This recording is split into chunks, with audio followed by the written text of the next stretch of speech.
ನಮಸ್ಕಾರ. Info with Swati ಚಾನೆಲ್ಗೆ ಆತ್ಮೀಯವಾದ ಸುಸ್ವಾಗತ. ಚಿನ್ನ ಮತ್ತು ಬೆಳ್ಳಿಯ ದರದ ಬಗ್ಗೆ ಈ ವಿಡಿಯೋದಲ್ಲಿ ನೋಡ್ತಾ ಹೋಗೋಣ. ಇವತ್ತಿನ ಬೆಲೆ ಏರಿಕೆ ಆಗಿದೆ. ಎಷ್ಟು ಏರಿಕೆ ಆಗಿದೆ ಅಂತ ಹೇಳಿ ವಿಡಿಯೋದಲ್ಲಿ ಹೇಳ್ತೀನಿ. ಚಾನೆಲ್ ಸಬ್ಸ್ಕ್ರೈಬ್ ಮಾಡ್ಕೊಂಡು ವಿಡಿಯೋನ ಕಂಟಿನ್ಯೂಸ್ ಆಗಿ ವಾಚ್ ಮಾಡಿ.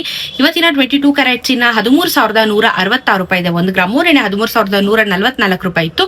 10 ಗ್ರಾಮಿನ ಚಿನ್ನಕ್ಕೆ 1,31,660. ನಿನ್ನೆ 1,31,440. ನನಗೂ ಇವತ್ತಿಗೂ 22 ರೂಪಾಯಿ ಬೆಲೆ ಜಾಸ್ತಿ ಆಗಿದೆ. 220 ರೂಪಾಯಿ 10 ಗ್ರಾಮಿನ ಚಿನ್ನಕ್ಕೆ ಬೆಲೆ ಜಾಸ್ತಿ ಆಗಿದೆ. 24 ಕ್ಯಾರೆಟ್ ಚಿನ್ನನು ಏರಿಕೆ ಆಗಿದೆ. 14,362 ರೂಪಾಯಿ. ನೆನೆ 14,343 ರೂಪಾಯಿ. 10 ಗ್ರಾಮಿನ ಚಿನ್ನಕ್ಕೆ 1,43,620. ನೆನೆ 1,43,430. 19 ರೂಪಾಯಿ ಬೆಲೆ ಜಾಸ್ತಿ ಆಗಿದೆ. 190 ರೂಪಾಯಿ 10 ಗ್ರಾಮಿನ ಚಿನ್ನಕ್ಕೆ ಬೆಲೆ ಜಾಸ್ತಿ ಆಗಿದೆ. 18 ಕ್ಯಾರೆಟ್ ಚಿನ್ನ 10,796 ರೂಪಾಯಿ. ನೆನೆ 10,778 ರೂಪಾಯಿ. 10 ಗ್ರಾಮಿನ ಚಿನ್ನಕ್ಕೆ 1,07,961. ನೆನೆ 1,07,781.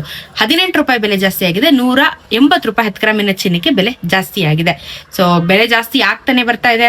ಒಂದೊಂದ್ ಕಡೆ ಎಲ್ಲೆಲ್ಲೋ ಇಳಿಕೆ ಆಗ್ತಾ ಇದೆ. ಬಟ್ ಮೆಜಾರಿಟಿ ಅಂಡ್ ಇವತ್ತಿನ ಬೆಳ್ಳಿಯ ದರ 5 ರೂಪಾಯಿ ಜಾಸ್ತಿ ಆಗಿದೆ. ಆಫ್ಟರ್ 1 ವೀಕ್ 235 ರುಪೀಸ್ ಇದ್ದಲ್ಲಂತ ಬೆಳ್ಳಿ ಇವತ್ತು 240 ರುಪೀಸ್ ಆಗಿದೆ. 5,000 ರೂಪಾಯಿ 1 kg ಬೆಳ್ಳಿಗೆ ಜಾಸ್ತಿ ಆಗಿದೆ. 1 ಗ್ರಾಮ್ಗೆ 5 ರೂಪಾಯಿ ಜಾಸ್ತಿ ಆಗಿದೆ. 1 ವಾರ ಆಗಿದೆ ಆಕ್ಚುಲಿ ಬೆಳ್ಳಿಯ ದರ ಇನ್ಕ್ರೀಸ್ ಆಗಿ. ಚಿನ್ನದಲ್ಲಿ ತುಂಬಾ ಏರಿಕೆ ಆಗ್ತಿತ್ತು, ಬಟ್ ಬೆಳ್ಳಿಯದಲ್ಲಿ ಕಾನ್ಸ್ಟೆಂಟ್ ಆಗಿತ್ತು. ಬಟ್ ಇವತ್ತು 5 ರೂಪಾಯಿ ಜಾಸ್ತಿ ಆಗಿದೆ. 240 ರುಪೀಸ್ 240 ರೂಪಾಯಿ 1 ಗ್ರಾಮಿನ ಬೆಳ್ಳಿ ಇವತ್ತು ಆಗುತ್ತೆ. GST ಮೇಕಿಂಗ್ ವೇಸ್ಟೇಜ್ ಆಡ್ ಮಾಡಿದ್ರೆ ನಿಮಗೆ ಆಲ್ಮೋಸ್ಟ್ 2.5 ಲಕ್ಷ ತನಕ ಬರುತ್ತೆ. ನೋಡ್ಕೊಂಡು ಕ್ಯಾಲ್ಕುಲೇಟ್ ಮಾಡ್ಕೊಂಡು ಚಿನ್ನನ ಖರೀದಿ ಮಾಡಬಹುದು. ಸದ್ಯಕ್ಕೆ ಇದಿಷ್ಟು ಅಪ್ಡೇಟ್ ಇದೆ. ಏನೇ ಡೌಟ್ ಇದ್ರೂ ಕಾಮೆಂಟ್ ಅಲ್ಲಿ ತಿಳಿಸಿ, ಉತ್ತರ ಕೊಡ್ತೀನಿ. ಸಿಗೋಣ ಇನ್ನೊಂದಷ್ಟು ವಿಡಿಯೋಲಿ. ನಮಸ್ಕಾರ.